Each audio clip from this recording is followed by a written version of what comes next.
And the Desert Foxes of Algeria's head coach, Jamel Belmadi, has admitted how much of a great opposition the Super Eagles will be to his team.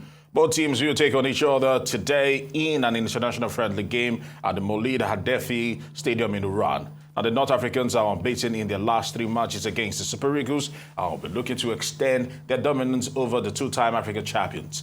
Now, Belmadi's side defeated the Silly Stars of Guinea 1-0 on Friday. Now, the coach handed playing time to some new players with the likes of Riyad Mahrez, Youssef Bellali and Asai Mande sitting the game out. Now, joining us live from Iran, Algeria, is the media officer of the Super Eagles, Babafemi Raji.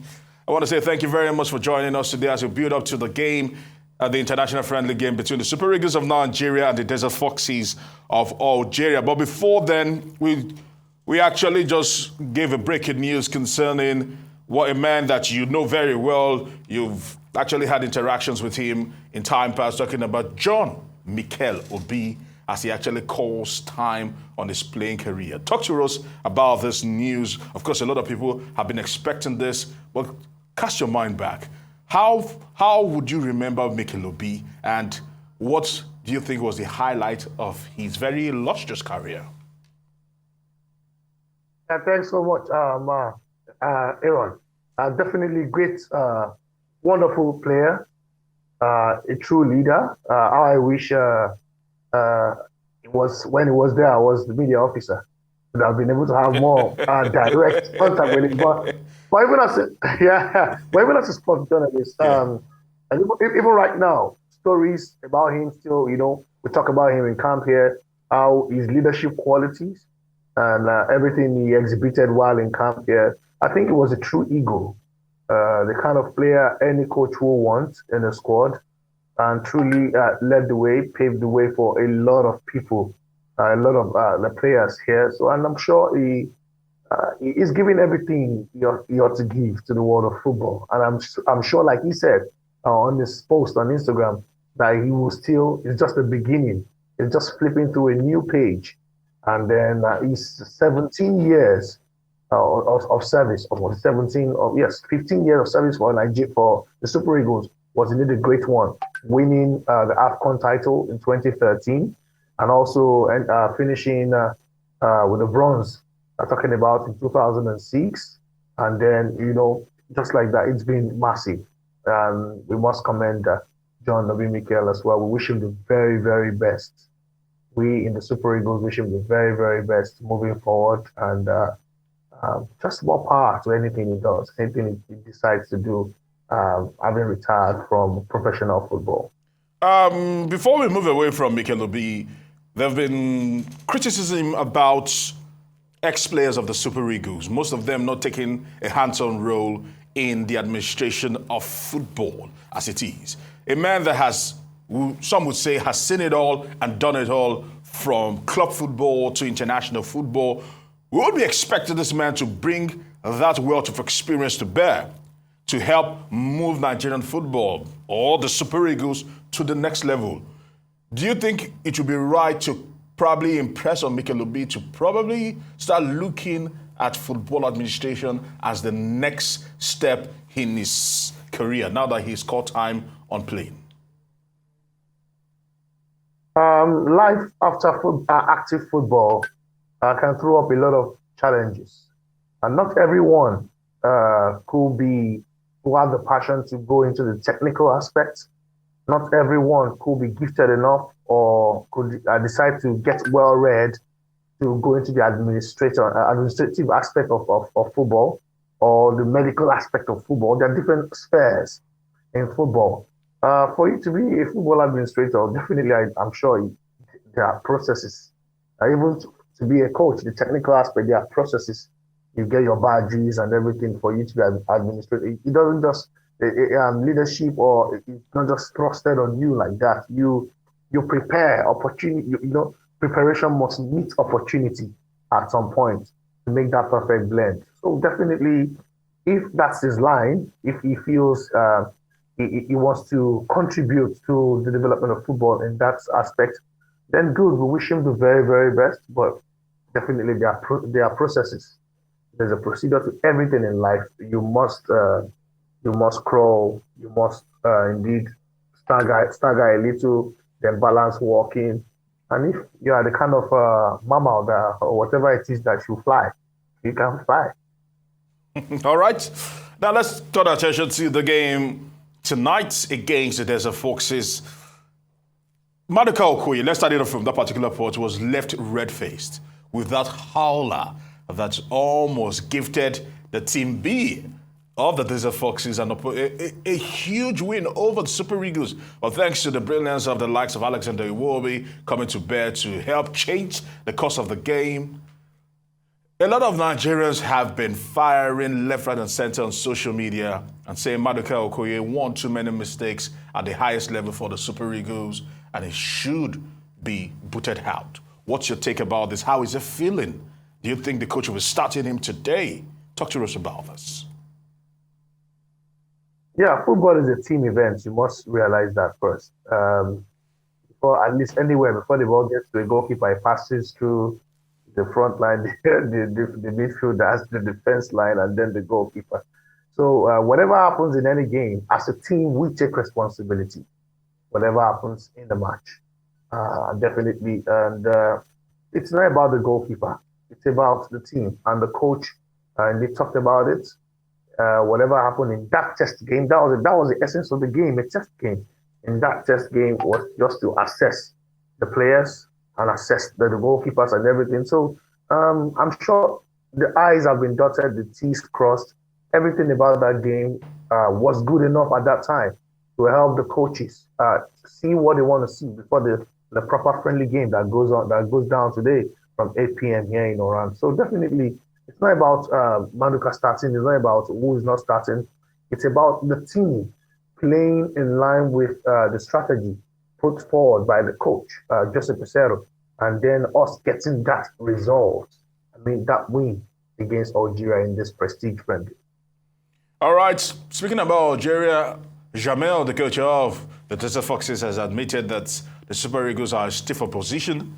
But when you look at the statistics and the head-to-head records, the Super Eagles haven't fared well against Algeria. Notable match seems to be that one in Egypt. You were there. I was there. We were expecting the Super Eagles to probably peep the Desert Foxes. But Riyad Mahrez rose up to be counted. And once again, actually sending the Super Eagles packing from that particular Nations Cup. We had to settle for a bronze later on. Talk to me. Do you think the Super Eagles will be able to probably take the monkey off the back and actually get a very rare win against the Desert Foxes tonight? Yeah, definitely. It's a winnable game. It's a game we're going in to win. Coach Joseph Pesero talked about it, that the ultimate goal is to win the AFCON. But the road to winning the AFCON, there will be tests. There will be preparatory games. And you must build that winning mentality. Because for you to win a tournament, you must win games. So, and this is part of the process in winning, in further building that winning mentality. We're doing that. And the entire crew, the psychologists, the physios, everyone, ensuring that this really sinks into the voice. And then we get to achieve the ultimate goal, which is to win the AFCON. So definitely, we will win. We are here to win this game. It's a friendly game, yes. It's a game that both sides will use to assess a lot of things, yes. It's a game very important to us because our coach, Joseph Pesero, also wants to, try more things, the models, and ensure it sees how the players respond to certain strategies and then the interpretation of everything and the information being imputed in them. So definitely it's a game we want to win.